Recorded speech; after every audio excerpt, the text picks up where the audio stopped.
Okay, you can hear me? Check, check, 1, 2.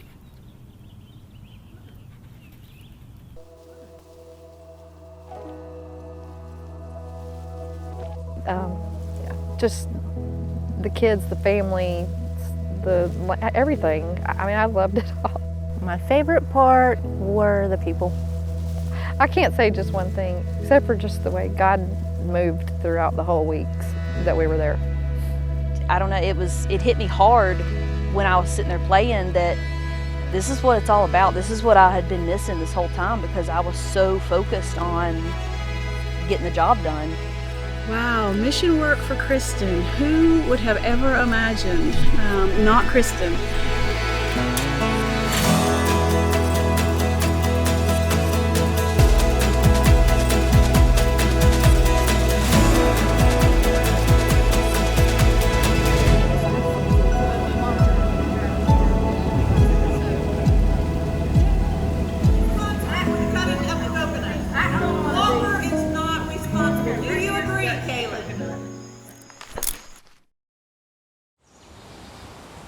Hello, my name is Kristen Radeball, and I was a part of the most recent trip to Honduras with our church.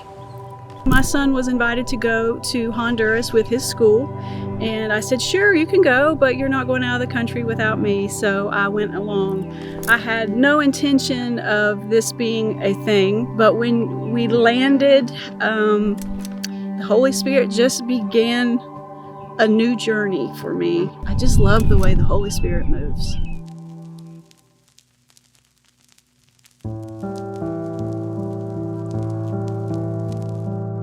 Day one, we hit the ground on Saturday. We land in San Pedro Sula, and we are picked up by the mission team that hosts us while we are in Honduras. It is Camino, the Central American Ministry Outreach, and they have been in existence since 2017. They are great hosts. Our team was amazing. I'm Andrea Fornshell, and I went to the October 23 mission trip and the January 24 mission trip. I went in with no expectations. It was a childhood dream that I never got to step into, and now that my children are grown, I feel a new freedom to step into that. And when Kristen started speaking about it, the Lord automatically said, here's your chance. So I walked into that opportunity. Right off the bat, you're in it, you're absorbed in it, you're immersed in it. It's a lot to take in when you land in Honduras. It's definitely not Charlotte Douglas International Airport. It's a small airport. There's a lot of hustle and bustle. People coming into the airport is a big deal for Hondurans because they haven't seen family members for a long time possibly, so it's a big deal. It's beautiful flying into, but then once you hit the ground, once you get outside the city limits. The level of poverty in Honduras is overwhelming. Some other hosts in Honduras from other ministries will take their missionaries a different way to avoid some of the real Honduras, but not Walker. He takes us right through the middle of it, and it is what it is, and you just immediately have to begin processing what you're seeing. There's no rhyme or reason to the roads. There are people on motorbikes just flying around you. The traffic is insane. You see full families on one motorbike. I witnessed maybe a 2 or 3 year old infant in between father's legs on this motorbike. Nobody has helmets, mom on the back. I know Kristen had made mention of just seeing the poverty. Traveling from the airport to the compound was definitely eye-opening. And then you venture into the dump, and you see people of all ages, young and old, filtering through the trash just to get stuff for their homes, possibly food, and it's just heartbreaking. The reality of what we have and what they don't have really hit hard. Heartbreaking, but fulfilling too, because I knew that what we were doing was making a difference.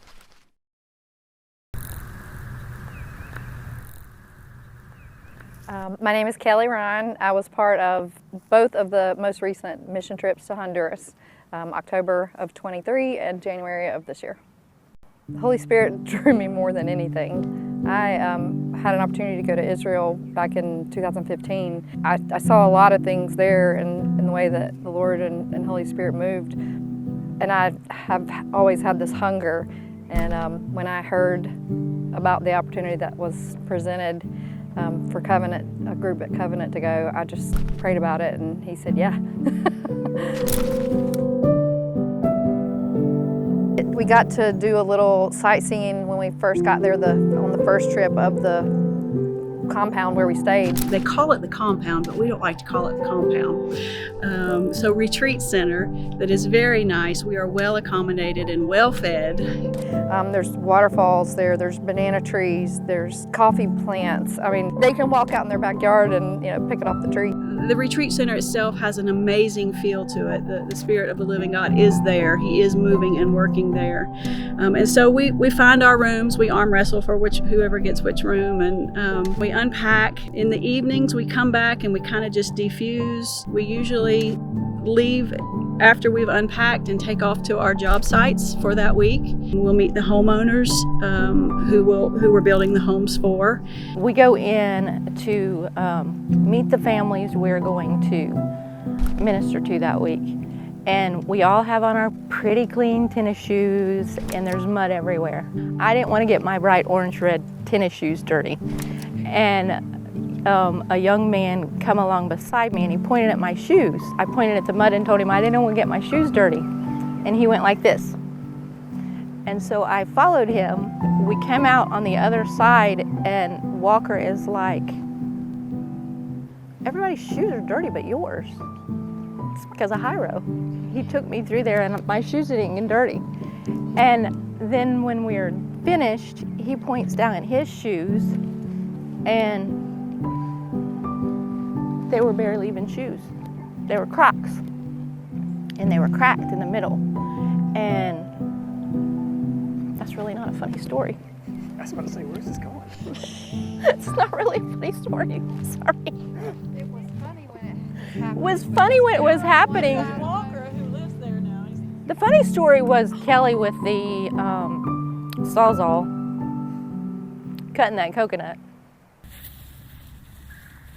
My name is Kaylin Campbell, and I went on the 2023 October Honduras trip.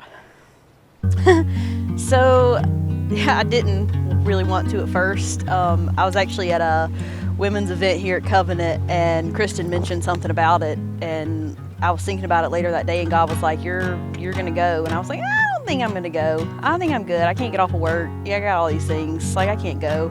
And God was like, no, you're gonna go. So I think it was later that week I sent Kristen a message and told her I was interested.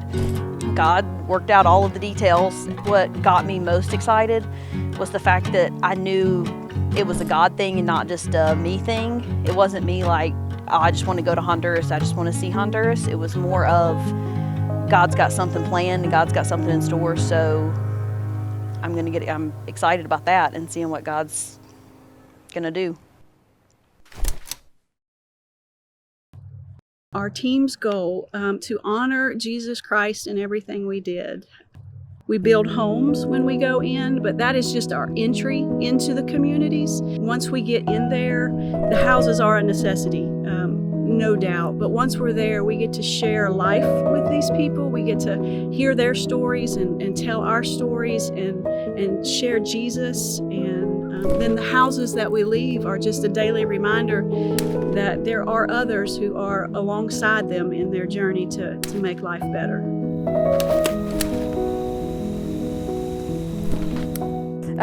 Breakfast in the morning with our devotion. I delegated somebody to do a devotional. I was the, can I say leader? I put the 2 trips together that Covenant has been on. I helped our team get their tickets and know a little bit about what to expect, what to pack.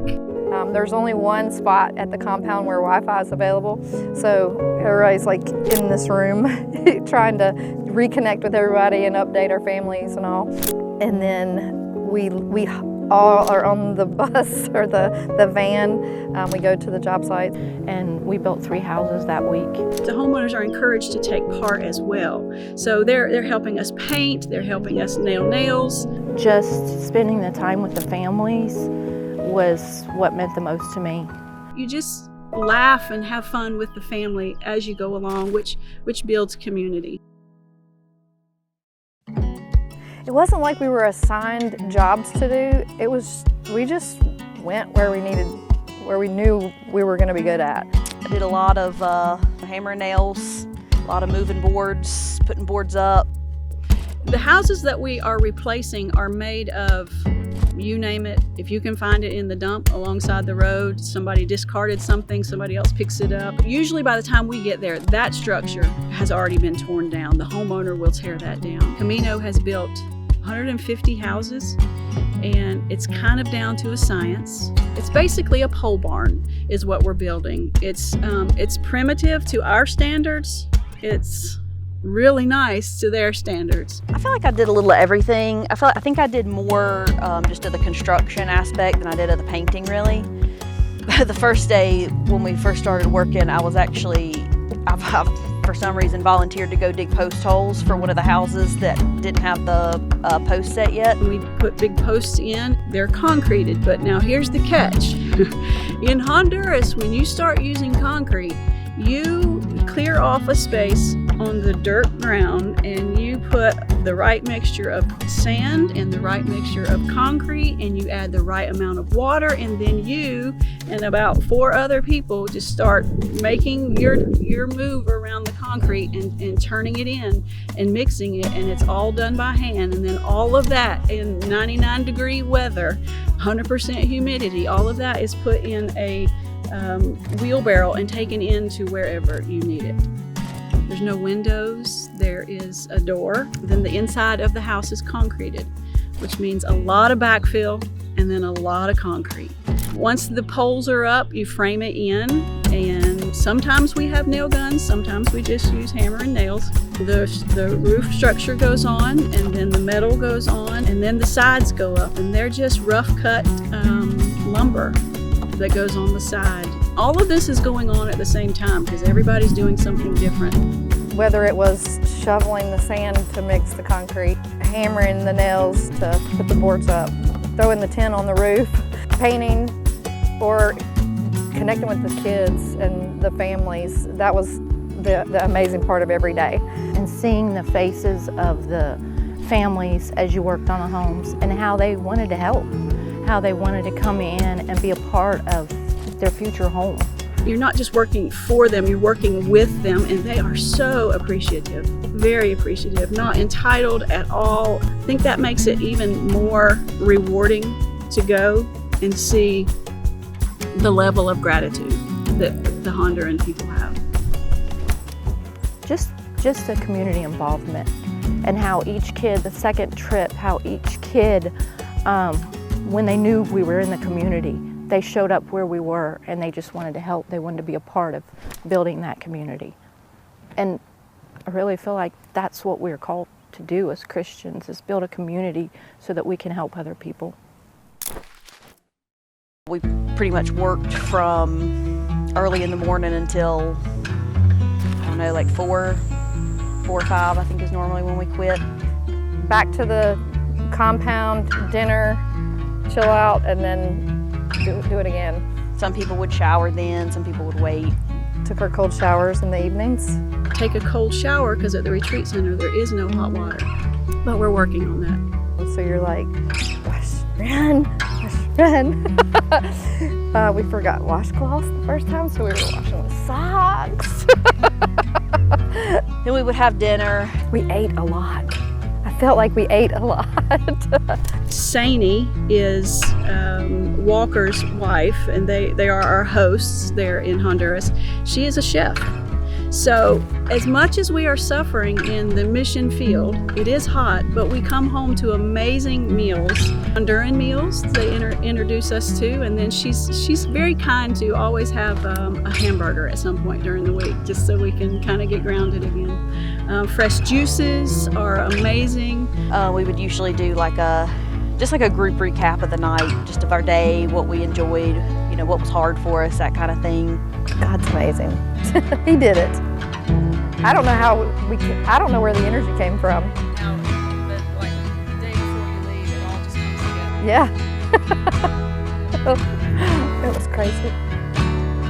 Christians have this idea that we do these things for us and that it's all about us.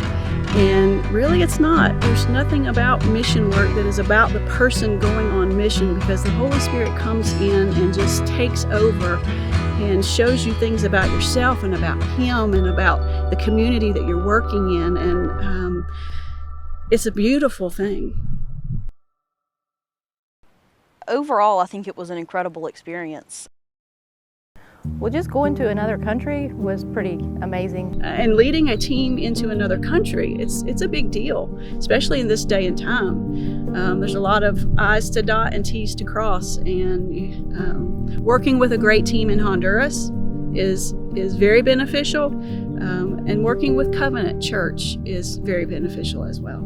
I would like for Covenant to take several trips a year to Honduras.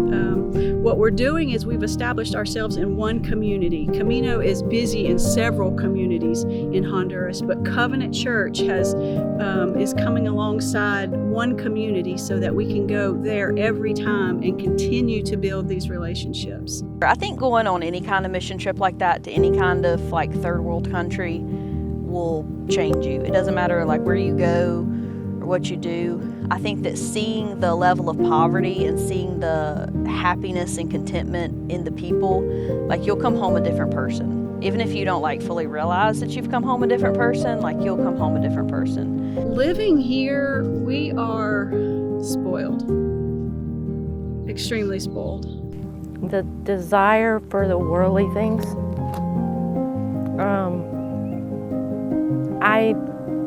I can honestly say I've only been shopping one time since I've been back. Wow, yeah, downsizing, purging, definitely have been doing some of that. I have purged my home. When I come back from Honduras, there is a period where you just have to, it's hard to re-engage into life here. I'll find myself at the store and I'll be it's something that I would just throw in the cart before. I'll be do I really need that?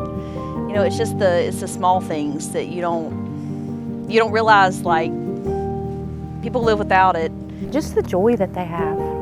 They have so little and we have so much, and they're content and happy and joyful. Even the parents who are working hard, and it's the people. A few people have asked me, oh, I should do that, or oh, it's something I've always wanted to do, and I say absolutely, 100%. Especially if God calls you to do it, don't even second guess it, because He's got a reason for it, and it's going to be incredible. I think that makes the draw to go back so much more prominent, but to re-engage here, you realize you can do with a whole lot less. And you can do a whole lot more to help here, and you can love on people who feel unlovable here. On fire to make a difference and let the Lord work through me, and making sure that people know that they're loved, that they're cared for, and change is good. It's been hard, but change is good.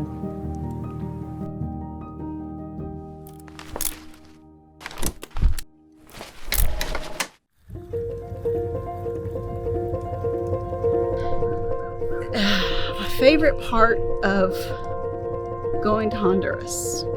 I was just ready to go build some houses. The goal of building relationships.